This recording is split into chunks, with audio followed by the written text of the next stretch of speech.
안녕하세요. 오늘은 6월 30일 그리고 마지막 주일이죠. 6월 달에 오늘 연중 13주일이고 마르코복음 5장 21절에서 43절의 말씀인데 오늘은 두 여성을 치유하는 이야기입니다. 12살 먹은 소녀와 12해 동안 앓던 하혈하는 여인을 치유해 주는 것이죠. 어린 딸이 죽게 되었다고 해서 아기에게 손을 얹어달라, 살려달라고 하고, 그래서 함께 그 12살 어린이 집으로 가면서 또 군중들 사이에서 또 12해 동안 하혈하는 여인을 만난 겁니다. 요 10이라고 하는 것은 상당히 상징적인 숫자이기도 하죠. 이스라엘 백성을 얘기하고요. 우리 모든 하느님 백성을 의미하기도 하죠. 저는 오늘 하혈하는 이 여인, 하혈하는 여인에 대한 말씀을 좀 주로 해드리도록 할게요.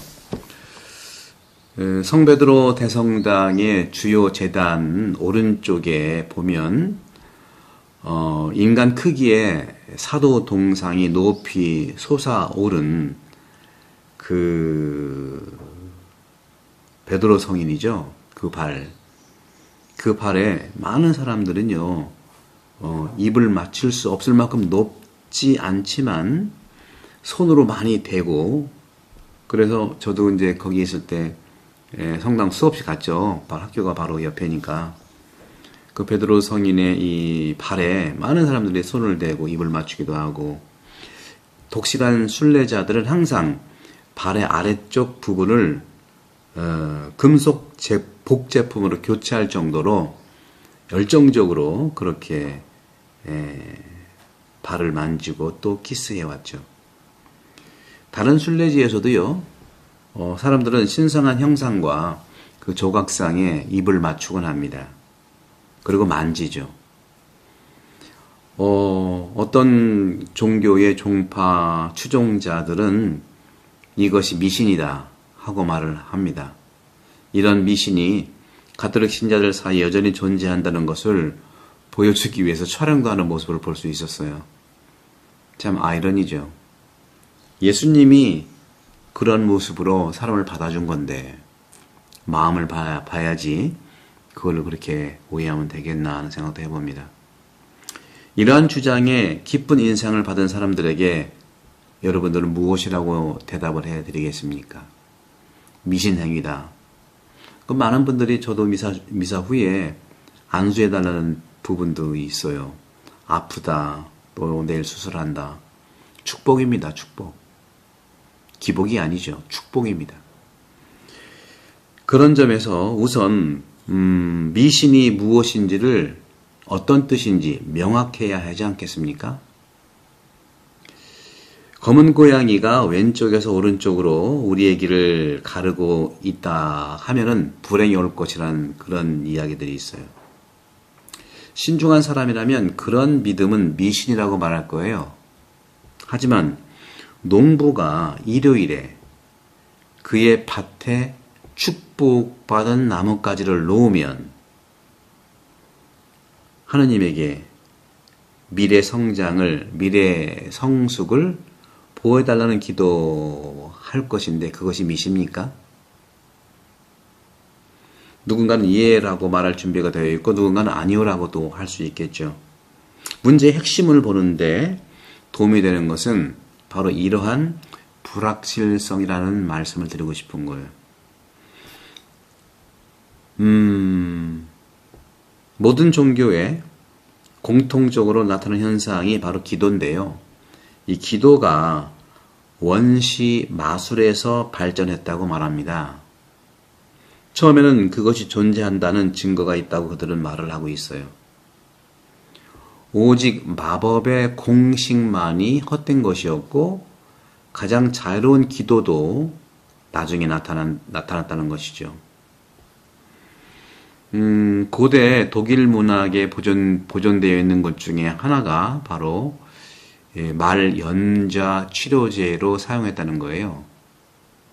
하지만 실제로 이런 마법의 공식이 고대에 존재했다는 사실은 그것이 실제로 기도보다 앞선다는 것을 증명하는 것이 아니라 오히려 기도가 타락하고 미신이 될 수 있다는 것을 보여주는 거 아니겠습니까? 그렇다면 마술과 기도의 차이점은 무엇입니까? 마법, 즉 미신은 특정한 말이나 몸짓이 특별한 힘을 가지고 있다고 가정하는 거예요. 내가 마법의 단어를 말하면 뭔가가 일어난다는 것이죠. 여러분들 영화도 보게 되면 자꾸 반복하고 그러면 그런 일이 일어나는 걸 볼 수 있었죠. 보통 이런 말은요, 마술사 외에는 아무도 모르는 신비한 말인데, 만일 그 마술사가 우리에게 그런 말을 하면 우리에게 문제가 생길 것일까요?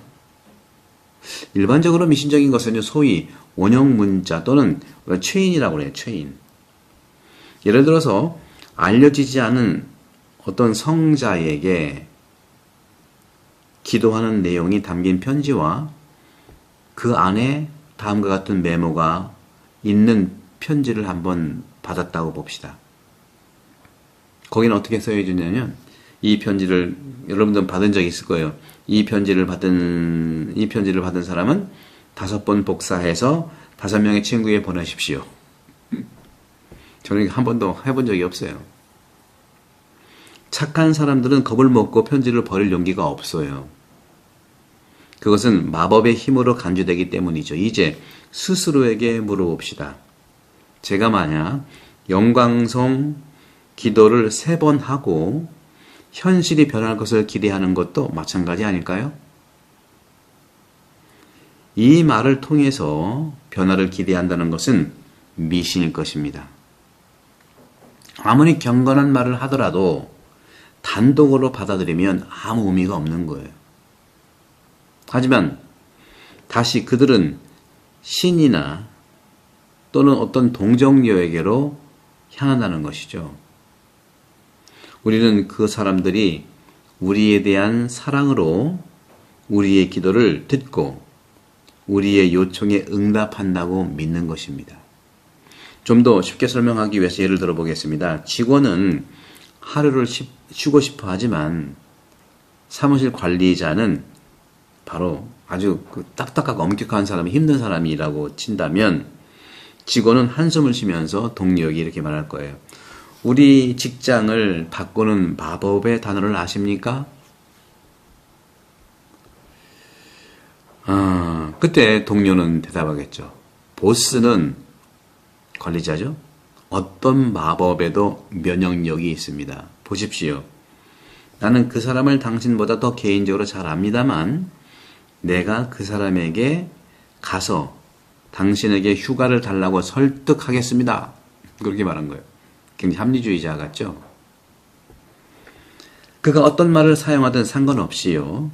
그를 설득하는 것은 개인적 관계, 우정이죠. 사용된 단어는 상호 신뢰의 표현이기 때문에 많은 힘을 가지고 있는 겁니다. 그러므로 기도의 본질은 하느님과의 친밀한 관계를 말하는 거예요. 아무 관계도 없이 그냥 무턱대고 주문만 외우면 그게 기도겠습니까? 기도는 인격적 관계인데 그냥 주정 관계에서 해주면 땡큐, 안 해주면 억울한 건가요? 인간 관계에서도요. 이런 면들이 일어날 수 있어요. 외적인 제스처부터 시작을 해본다면 길을 가다가 남자들을 보지만 아무런 반응도 하지 않다고 봅니다. 지인을 만나 모자를 벗고 손을 흔들었어요. 반응이 금방 오죠. 하지만 이것이 긴 대화가 항상 더 가까운 우정의 표시라는 것을 의미하지는 않죠. 반대로 진정한 친구는 종종 악수를 하고 더 이상 아무 말도 할 필요가 없는 겁니다. 하느님과의 만남도 이렇게 비슷한 방식으로 일어나는 거 있는 거죠. 한 신자가 십자가인 교회 옆을 지나가며 모자를 벗고 기도한다. 또 한 번은 그가 교회에 들어가서 짧게 기도를 한다는 것. 성질을 따르는 순례자가 손으로 성모상을 만진다는 것. 누가 감히 그에게 미신이나 피상성을 의심할 수 있겠습니까?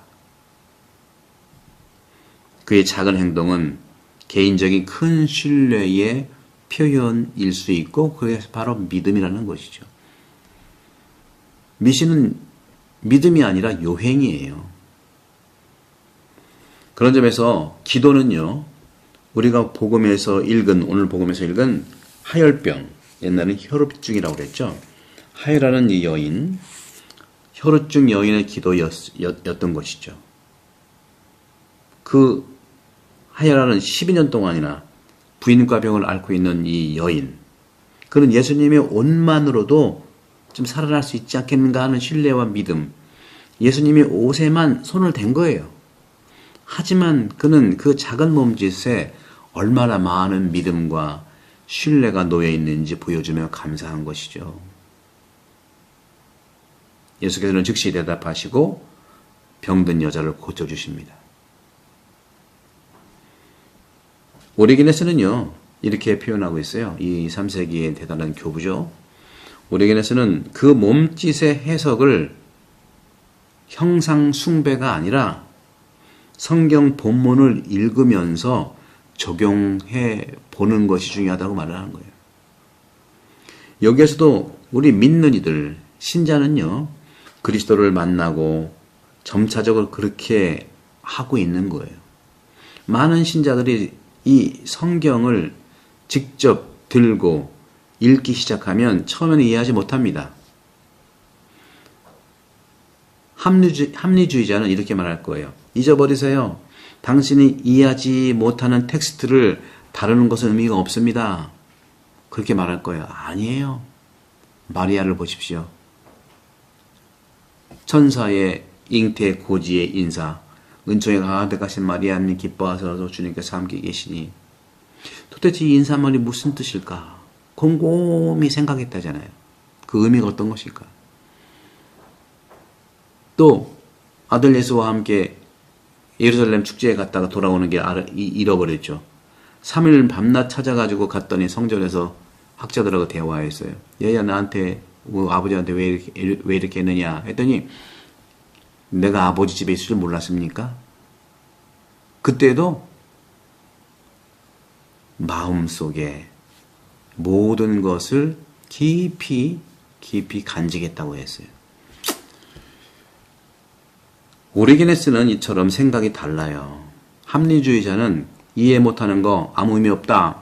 하지만 오리게네스에 따르면 성경과의 첫 접촉은 예수님의 옷을 만진 혈우병 여인의 몸짓과 비슷하다고 얘기한 거예요. 여러분들, 성경 말씀 텍스트가 혈우병 여인, 하혈하는 여인의 손짓으로 우리가 다가간다는 사실을 잊지 마십시오.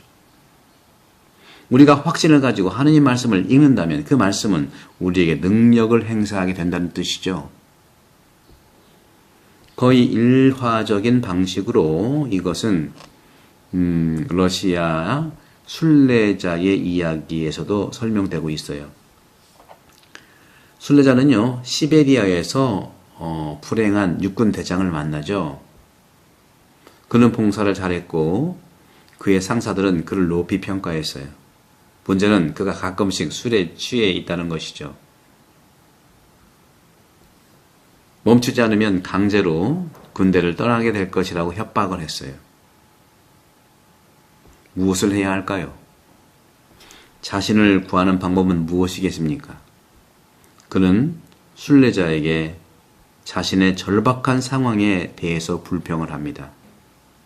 그는 한동안 술도 마시지 않고 버티며 재앙이 왔어요. 하지만 약해지는 순간이 올까봐 두려워서 정하지 못해요. 정하지 않을 것입니다. 순례자는 그에게 복음을 전하고 유혹의 순간에 그것을 읽으라고 권한 것입니다. 그런 점에서 그 조언을 받아들여요. 훌륭한 군인처럼 곧 그것을 잊어버리게 됩니다. 유혹이 들어온다는 사실들은 우리는 주님의 기도에서도 이미 알고 있잖아요. 유혹에 빠지지 않게 하시고 유혹을 아예 제거해 주시고 그렇게 기도하지 않잖아요. 인생은 유혹이에요. 유혹이 없는 곳에 구원도 없는 것이죠. 그래서 그 군인은 보드카를 살 돈을 찾기 위해서 여행 가방을 열고 그때 여행 가방 속에 복음서가 있는 것을 발견합니다. 우리는 순례자의 이러한 충고가 되겠죠. 권고죠. 권고를 기억해야 합니다. 그는 읽기 시작하지만 아무것도 이해하지 못해요. 복음서 이해하면서 이해하지 못해요. 우리도 예비자 교리할 때 6개월 동안 7개월 동안 예비자 교리할 때 마르코 복음 이렇게 필사하게 하거든요. 저도 많이 대화해보면 굉장히 그들은 이해는 100% 못한다 하더라도 굉장한 감동을 받습니다. 그 본문은 그가 익숙하지 않은 고대 전례 또는 성경 언어로 되어 있지만 유혹이 사라질 때까지 계속 읽게 되는 기적을 발견하게 되는 거죠. 일부 독자들은요, 그렇게 인쇄된 텍스트에 그 성경 본문에 그러한 힘을 부여하는 것이 바로 우리가 마술이라고 부르는 것입니다 하고 반대하기도 해요. 참 어처구니 없는 말씀이죠. 하지만 그는 다른 사람에 의해 정정되었습니다. 이 이야기가 사실이고 그렇게 보인다면 우리는, 그 군인은 그 본문으로 구원받는 것이 아니라 본문을 읽은 하느님에 대한 신뢰 때문에, 믿음 때문에 구원을 받는다는 것입니다. 믿음의 응답이 구원의 선물을 받게 하는 겁니다. 텍스트가 아니라 콘텍스트예요, 여러분들. 인생은요, 포스트 모더니즘 이후, 코로나 이후, 이전에는 텍스트가 중요했어요, 텍스트. 근데 지금은요, 텍스트가 안 중요하다는 게 아니라 콘텍스트가 더 중요할 수 있어요. 왜? 아무리 콘텍스트가 완벽해도, 아무리 텍스트가 완벽해도 콘텍스트인 내가 믿음을 고백하지 않으면 무슨 소용이 있겠냐 하는 거죠. 문제의 사건이 어땠는지 정확히 아는 것은 중요하지 않아요. 사실 교회는요, 입 맞추는 거, 옛날에는 이제 주교님 오시면 주교님 손에도 입 맞췄죠. 그리고 교황님께서는 항상 그 방문할 때 요한바리에서 보십시오. 그 땅에 입 맞췄잖아요. 그런 입 맞추기 이미지, 촛불 켜기. 우리 성당도 성모성 앞에 이렇게 촛불을 켜서 기도하는다고 했는데 많이 기도합니다. 이거는 단순한 몸짓으로 외부적으로 표현되는 신자들의 기도를 소중히 여기는 보물들이에요. 그런 점에서 하느님을 신뢰함으로써 이 믿음, 콘텍스트인 우리들의 믿음은 텍스트인 예수님의 말씀과 만나서 이 믿음이 육체와 영혼의 질병을 치료한다는 것을 확신할 수 있습니다, 여러분들.